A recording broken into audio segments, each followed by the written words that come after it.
اللہ کے نبی صلی اللہ علیہ وسلم جب طائف گئے اور وہاں پہ ان کے ساتھ وہ سلوک کیا گیا جو کسی مہمان کے ساتھ نہیں کیا جاتا، let alone he was a prophet of Allah جل وعلا.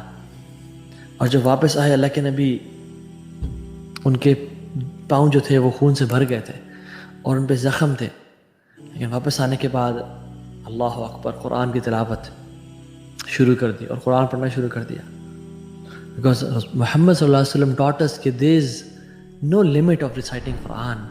کوئی وقت قرآن کے نہ پڑھنے کا نہیں ہے، ہر وقت قرآن پڑھا جا سکتا ہے. اور آپ صلی اللہ علیہ وسلم نہیں جانتے تھے کہ کون ان کو سن رہا ہے، but the jinns and the spirits were listening to him. اور یہ ان کو نہ پتہ چلتا اگر اللہ تعالیٰ نہ بتاتے ہیں. اور جبریل نازل ہوئے قرآن کی آیات لے کے آپ صلی اللہ علیہ وسلم پہ اور کہا قُلْ أُوحِيَ إِلَيَّ أَنَّهُ اسْتَمَعَ نَفَرٌ مِّنَ الْجِنِّ فَقَالُوا إِنَّا سَمِعْنَا قُرْآنًا عَجَبًا يَهْدِي إِلَى الرُّشْدِ فَآمَنَّا بِهِ وَلَن نُشْرِكَ بِرَبِّنَا أَحَدًا. سورہ جن کی آیات نازل کی اور کہا کہ لوگوں مجھ پہ وحی کی گئی ہے کہ ایک جنات کے گروہ نے قرآن کو سنا اور کہا اِنَّا سَمِعْنَا قُرْآنًا عَجَبًا، اور انہوں نے کہا کہ ہم نے ایک عجیب قرآن کو سنا. یہ جنات کہہ رہے ہیں. اللہ تعالیٰ کہتے ہیں قرآن کے بارے میں قَدْ جَاءَكُم مِّنَ اللَّهِ نُورٌ وَكِتَابٌ مُّبِينٌ، کہ بے شک تمہارے پاس آ چکا اللہ کی طرف سے نور، لائٹ. لائٹ کس چیز کا؟ آنکھوں کا، vision, the light of vision, the light of speech, the light of hearing, the light of decisions. You get to make decisions easily.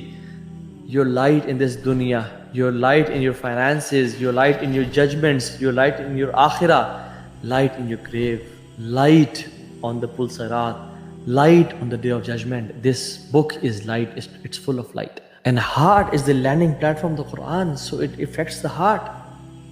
But why is it so کہ ہمارے پاس مہینے اور سال اور 10 سال اور ڈیکیڈز گزر جاتے ہیں، ہمارے دل کی حالت نہیں بدلتی؟ کیوں؟ کیونکہ our hearts are ill. ہم نے قرآن کو کبھی جگہ ہی نہیں دی اپنے دلوں میں. ہم نے ہر چیز کو جگہ دی، ہم نے بغض کو، ہم نے جیلسی کو، ہم نے نفرتوں کو، ہم نے اپنی پریز کو، ہر چیز کو جگہ دی. بٹ ہم نے جگہ نہیں دی تو اپنے دل میں قرآن کو جگہ نہیں دی. So identify the locks on your hearts.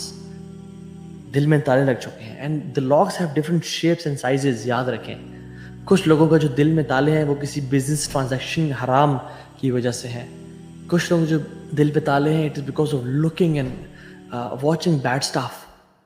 Some locks are of private conversations that you had to neglect and stop. And the key to all these locks are one: istighfar. Astaghfirullah Rabbi min kulli dhanbin.